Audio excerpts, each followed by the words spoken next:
नमस्कार। मैं मनुवादी ब्रजेश कुमार मिश्र। इस समय देश में एक ट्रेंड चल रही है, प्रसिद्धि पाने के लिए हल्की बातें कर देना, देशद्रोही बातें कर देना, अश्लील टिप्पणियां करना, सेमी पोर्न वाली बातें करना। जो बातें पुरुष वर्ग खुलकर समाज में नहीं बोल पाएगा, जो हरकतें नहीं कर पाएगा, वो हरकतें कर देना।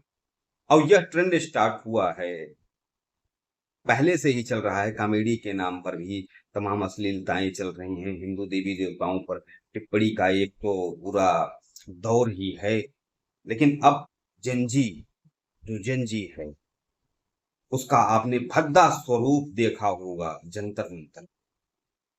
मैं कई बार कह चुका हूं कि जेनजी को आप छात्र से कंपैरिजन न करिए। एक एक अजीब पागलपन है हमारे देश में कि कोई भी शब्द आ गया तो उसे अच्छा जेन जी। भाई क्या है जेन जी? फिर बताएंगे नहीं, ये वो वर्ग है जेन जी जो 1997 और 2012 के बीच में पैदा हुआ है। तो क्या इसमें कुछ विशेषताएं आ गई हैं? जो पहले युवा होते थे उनमें नहीं था का कुछ विशेष गुण। हाँ, इनमें उजड्डता आ गया है, इसमें अश्लीलता आ गया है, इसमें अभद्रता आ गया है। इसे कैसा व्यवहार करना चाहिए यह नहीं मालूम है। जो जो लोग अपने आप को जेनजी मानते हैं, अगर आप छात्र और युवा कहेंगे तो वो फीलिंग नहीं है। तो ये एक विकृति दिखाई पड़ रही है। कई कई लोग कई प्रकार से इसका डिफिनेशन कर रहे हैं कि जेनजी जो है ये आधुनिक उपकरणों के साथ आधुनिक समय का बच्चा है। अच्छा, 2012 के बाद जो पैदा होगा वो कौन से समय का होगा? फिर 2012 के पहले वाले ट्रेडिशनल हो जाएंगे।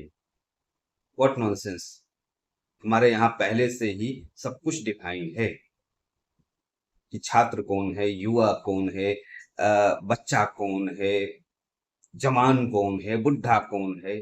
सब डिफाइन है। और वो बिल्कुल शाश्वत है कि प्रत्येक व्यक्ति के जीवन में बचपना आएगा, जवानी आएगा, बुढ़ापा आएगा। अगर और आश्रम परंपरा में जाए तो हमारे यहाँ पहले से ही चार डिफाइन है: ब्रह्मचर्य, गृहस्थ, वानप्रस्थ और सन्यास। पहले से ही डिफाइन है। लेकिन अब ये थोड़ा सा इसकी चर्चा कम होती है। लेकिन आज भी कहते हैं बचपना है, जवानी है, युवा खून है और बुढ़ापा है। इसकी चर्चा होती है। आज जिन्हें आप युवा कह रहे हो, जिन युवाओं को छात्र बोल रहे हो, जेनजी बोल रहे हो, वो आगे भी युवा और छात्र पैदा होते रहेंगे तो उनको कुछ और नाम दोगे। लेकिन अगर छात्र कहना है तो हमेशा छात्र छात्र ही पैदा होगा। जो पढ़ेगा वो छात्र है, युवा है। जो 15 साल के ऊपर वाले हैं, 15 और 35 के बीच में जो हैं, उन्हें युवा ही कहेंगे। 35 के बाद वाले तो प्रौढ़ अवस्था में जाने लगते हैं। खैर, लोग मानते नहीं। वो 50 साल वाले भी अपने आप को जवान मानते होंगे। आप देखते होंगे बड़े बड़े शहरों में ये जो 50-55 की भी महिलाएं हैं, 60 की भी। मतलब मैं तो 55 वाली महिलाओं को देख रहा हूँ जो पहन कर वो निकलती हैं। वो अभी फील कराना चाहती हैं 18 साल वाले लड़कों की कि अभी तो मैं जवान हूँ। वो जो जिस प्रकार की वेशभूषा पहनकर आती हैं। खैर, मेरा जो चर्चा करने का उद्देश्य है कि सस्ती लोकप्रियता के लिए ऐसी हरकतें कर जाइए जिससे आप वायरल हो जाए, आपकी चर्चा होने लगे। प्रधानमंत्री को गाली दे दो, शिक्षा मंत्री को गाली दे दो, हिंदू देवी देवताओं को गाली दे दो। और एक ट्रेंड आ गया है, आप अपने जिस समाज में है उसी समाज के लोगों को गाली दे दो। खासकर ये जो ब्राह्मण समाज के नाम पर, कि मैं खुद ब्राह्मण हूं लेकिन मैं मानता हूं कि ब्राह्मणों ने बड़ा अत्याचार किया है। ये एजेंडा है।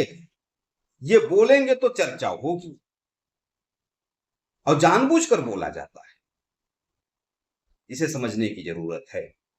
अभी मैं एक वीडियो देख रहा था। पहले ये वीडियो तो सुनिए, लड़की क्या कर रही है उमर खालिद के।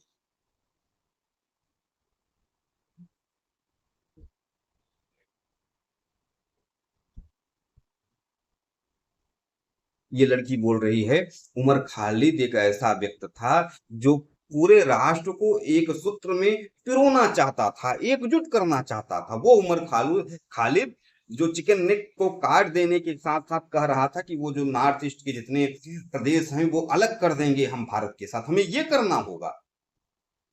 जो राष्ट्र को खंडित करना चाहता था उसके लिए बोल रही है कि उमर खालिद राष्ट्र को एक सूत्र में बांधना चाहता था। जानबूझकर बोल रही है कि जब ऐसा मैं बोलूंगी तो जो राष्ट्र प्रेमी लोग हैं वो इस पर सवाल खड़ा करेंगे, तो मैं प्रस्तुत हो जाऊंगी। तो जो ये ट्रेंड चल रहा है इस पर लगाम लगना चाहिए।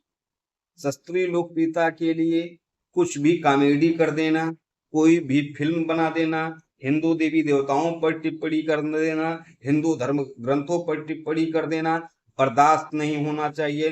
कठोर दंड दिया जाना चाहिए, या तुम जो बोल रहे हो उसे प्रूव करने की क्षमता रखो कोर्ट में, और कानून तो बनना ही चाहिए। जो लोग शास्त्रीय लोकप्रियता के लिए कुछ भी अनर्गल बातें बोल रहे हैं उन्हें कठोर दंड मिलना चाहिए, माफी कुछ नहीं मिलना चाहिए। जो अभी कह रहे हैं कि वो जो जंतर मंतर पे कर रहे थे वो जानबूझकर कर रहे थे, वो मासूम बच्चे नहीं थे, वो हरामी थे। जंतर मंतर पर अश्लील टिप्पणी करने वाले, अश्लील पोस्टर दिखाने वाले वह मासूम नहीं थे, वह हरामी थे, और इन हरामियों को दंडित किया जाना चाहिए। लेकिन दुर्भाग्य यह है कि हमारे देश में ऐसे हरामियों को बढ़ाया जाता है, न्यूज चैनलों में फुटेज दिया जाता है, मीडिया वाले कवर करते हैं, जिनका स्थान जेल में होना चाहिए। और अगर ऐसे कृत्यों पर कंट्रोल नहीं होता तो मैं बता रहा हूं कि आगे चलकर और आपको बद से बदतर स्थिति देखने को मिलेगी। इसलिए मेरा स्पष्ट मानना है कि जो वायरल होने के लिए सीमाओं को लांघ रहे हैं उन्हें दंडित किया जाना चाहिए। वो किसी भी समाज के हों, किसी भी वर्ग के हों, वो बचने नहीं चाहिए। धन्यवाद।